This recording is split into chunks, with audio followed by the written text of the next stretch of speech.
He looked out of the window again, the glaciers now looming closer. The clouds above seemed darker, angrier, swirling like a malevolent force. He tried to maintain control, pulling on the yoke, but the nose of the plane dipped sharply. The ground was rushing up toward him. The cold air inside the cockpit seemed to thicken, almost suffocating. He could hear the wind howling against the fuselage like the growl of an unseen predator. Will's mind raced through emergency procedures, but the plane had other plans. He had seconds to act. With a grim determination, he began his descent, aiming for the least treacherous part of the glacier. The impact was a nightmare of sound. Metal screeched, the ice cracked beneath the weight of the plane, and the world spun into chaos. His head smashed against the cockpit window, blood splattering on the glass. His world darkened. Will awoke to a world of ice and wind. The cold was immediate, harsh, unforgiving. He struggled to open his eyes, feeling the sting of the icy wind that blew through the shattered cockpit. His breath came out in ragged gasps, each exhale a puff of steam in the frozen air. His body ached from head to toe, and a dull, throbbing pain radiated from his right leg. The cockpit was a mangled ruin. The control panel was smashed, sparks flickering from severed wires. Shards of glass littered the ground, reflecting the faint gray light outside. The walls of the cockpit had caved in slightly, bending under the pressure of the impact.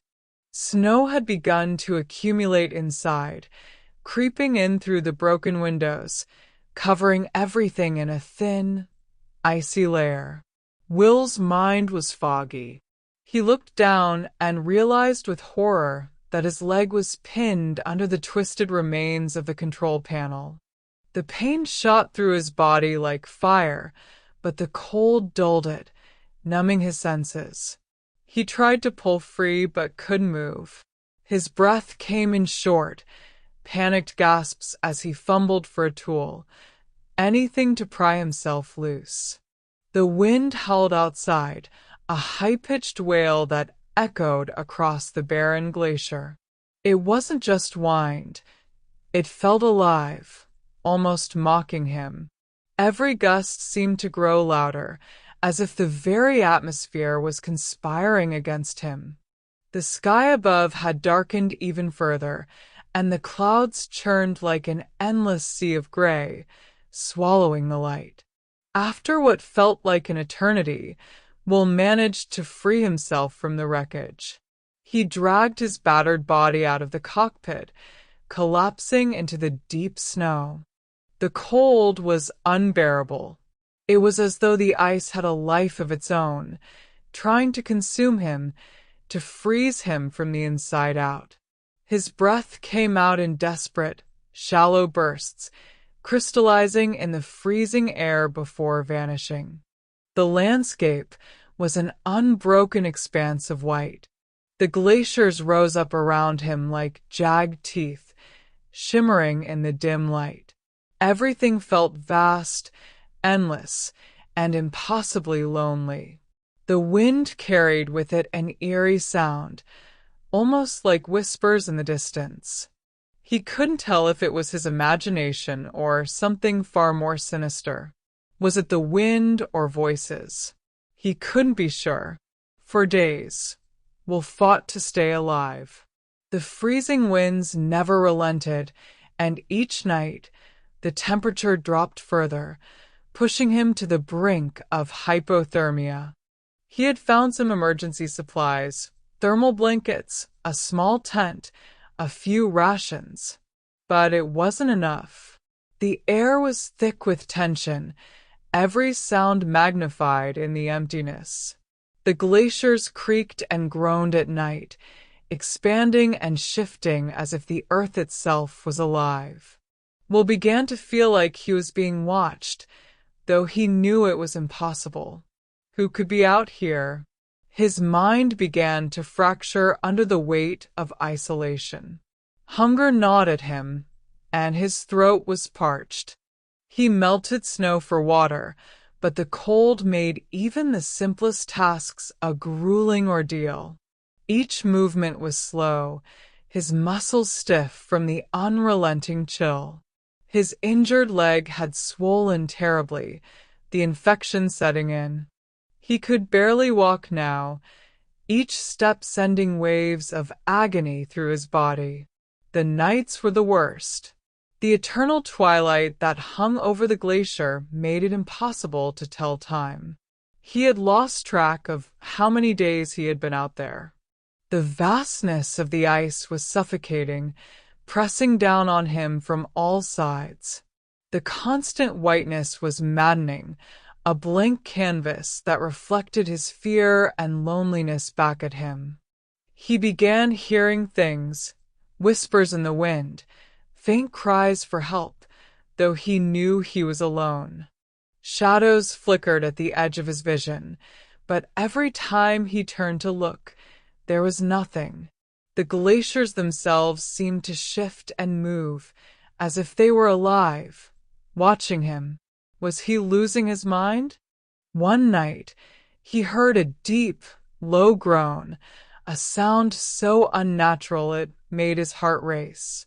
He stumbled out of the tent, flare gun in hand, certain that something was out there.